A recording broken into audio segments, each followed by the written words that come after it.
காவேரி, விஜய், யமுனா 3 பேருமே சேர்ந்து கோயில்ல இருக்காங்க. விஜய் எப்படியாவது கல்யாணம் பண்ணி வச்சிடணும் அப்படின்னு சொல்லிட்டு நிவினுக்கு ஃபோன் பண்ணிட்டு இருக்காரு. காவேரி யோசிக்கிறாங்க. நான் அத்தனை வாட்டி நிவினை கூப்பிட்டேன், அவ்வளோ கெஞ்சி பார்த்தேன், எப்படியாவது யமுனாவை கல்யாணம் பண்ணிக்கணும். ஆனால் அவர் வரவே இல்லை. இவர் மட்டும் எப்படி நடத்தி வைக்க முடியும்? இவரால் முடியவே முடியாது அப்படின்னு சொல்லிட்டு காவேரி பயங்கரமாக ஃபீல் பண்ணிட்டு இருக்காங்க. இங்கே பாரு யமுனா, நல்லா புரிஞ்சுக்கோ, இந்த கல்யாணம் நடக்குமா என்னன்னு எனக்கு தெரியல. ஆனால் நீ வருத்தப்படாத. நான் தான் உங்ககிட்ட சொன்னேன்ல, ஒரு வாரம் எனக்கு டைம் கொடு, நீ எதுக்கு அவசரப்பட்டு வந்த அப்படின்னு சொல்லிட்டு காவேரி கேட்குறாங்க.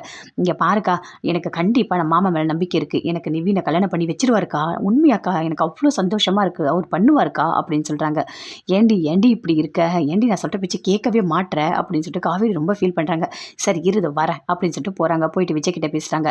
எதுக்காக நீங்கள் இப்படி பண்ணிகிட்டு இருக்கீங்க? அவளை நான் எவ்வளோ கஷ்டப்பட்டு காப்பாற்றி வச்சிருக்கேன் தெரியுமா? நிவினை கல்யாணம் பண்ணுவேன்னு சொல்லிட்டு எதுக்கு அவளுக்கு நம்பிக்கையை கொடுத்துருக்கீங்க? எதுக்காக இப்படி பண்ணுறீங்க? அவள் பாவம் ரொம்ப உடஞ்சிருவா அப்படின்னு சொல்கிறாங்க. இங்கே பாரு காவேரி, கண்டிப்பாக கல்யாணம் நடக்கும்னு நான் சொல்லிட்டேன்ல, நான் நினச்சா அதை நடத்தி முடிப்பேன் அப்படின்னு சொல்கிறாரு. இங்கே பாருங்கள், என்னால் தாங்கவே முடியல அப்படின்னு சொல்லிட்டு ரொம்ப ஃபீல் பண்ணுறாங்க. எனக்கு தலை வலிக்குதுன்னு சொல்கிறாங்க. இங்கே பாரு காவேரி, உனக்கு தலை வலிக்குதுன்னு சொல்கிறல, நீ போய் ரெஸ்ட் எடு, கொஞ்ச நேரம் போ அப்படின்னு சொல்கிறாரு. என்னங்க நீங்கள் என்னங்க பேசிகிட்டு இருக்கீங்க? எனக்கு தலை வலிக்குதான், நான் போய் ரெஸ்ட் எடுக்கணுமா? நீங்கள் இப்போ ஏற்படுத்தியிருக்கீங்களே இப்போ ஒரு தலைவலி, அதுதான் ரொம்ப அதிகமாக இருக்குது அப்படின்னு சொல்கிறாங்க.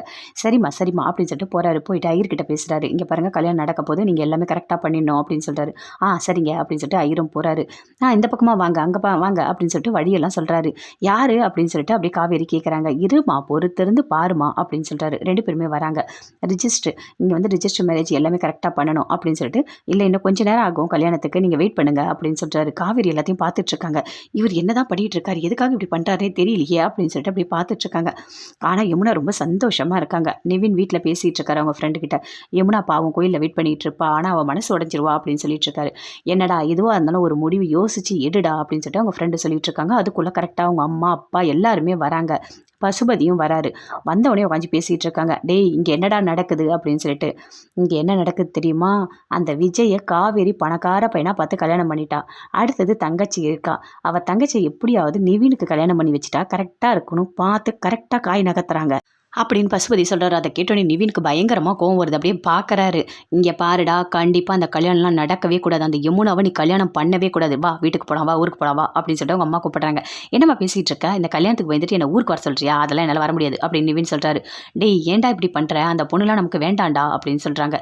நான் கல்யாணம் பண்ணலாமா, நீ இஷ்டத்துக்கு பேசிகிட்டு இருக்காத, நான்லாம் போகலை அப்படின்னு சொல்கிறாரு. ஓ நீங்கள் போகலையா? அந்த விஜய் தான் உங்களை கட்டாயப்படுத்துகிறாராமே, கல்யாணம் பண்ணி தான் ஆகணும்னு சொல்கிறாராமே அப்படின்னு சொல்லிட்டு பசுபதி சொல்கிறாரு. இங்கே பாருங்கள், யார் வேணால் என்னை கட்டாயப்படுத்தலாம், ஆனால் எனக்கு விருப்பம் இருக்கணும்ல, எனக்கு விருப்பம் இல்லை, நான் இந்த கல்யாணம்லாம் பண்ணிக்க மாட்டேன் அப்படின்னு சொல்லிட்டு இருக்காரு.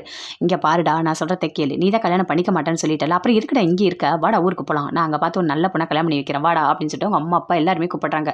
அப்பா கூட நிவின் வரவே இல்லை. பசுபதி சொல்கிறாரு, இவர் இங்கேயே எதுக்கு இருக்காருனே தெரியலையே அப்படின்னு சொல்லிட்டு. இங்கே பாருங்கள், நீங்கள் எல்லாம் தேவையில்லாமல் என்ன பேசிகிட்டு இருக்காதீங்க அப்படின்னு சொல்லிட்டு நிவின் அப்படியே கோவப்படுறாரு.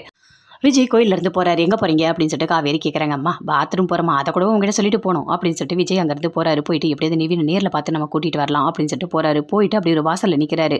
நிவின் அப்படின்னு விஜய் சொல்கிறாரு. விஜயை பார்த்தோன்னே பசுபதி அவங்க அம்மா அப்பா எல்லாருமே அப்படியே பார்க்குறாங்க. உள்ளே வராரு. என்ன நிவின், இன்னும் நீ வரலையா அப்படின்னு சொல்லிட்டு கேட்குறாரு. இங்கே பாருங்கள், நீங்கள் தான் நிவினோட அம்மா அப்பாவா? யமுனாவை இவன் காதலிச்சிருக்கான், காதலிச்சிட்டு கல்யாணம் பண்ண மாட்டேன்னு சொல்கிறான், கண்டிப்பாக கல்யாணம் பண்ணணும்னு சொல்லி நீங்கள் தான் இப்போ கோயிலுக்கு அனுப்பி வைக்கிறீங்க அப்படின்னு விஜய் நிவினோட அம்மா அப்பா கிட்ட சொல்கிறாரு. அதை கேட்ட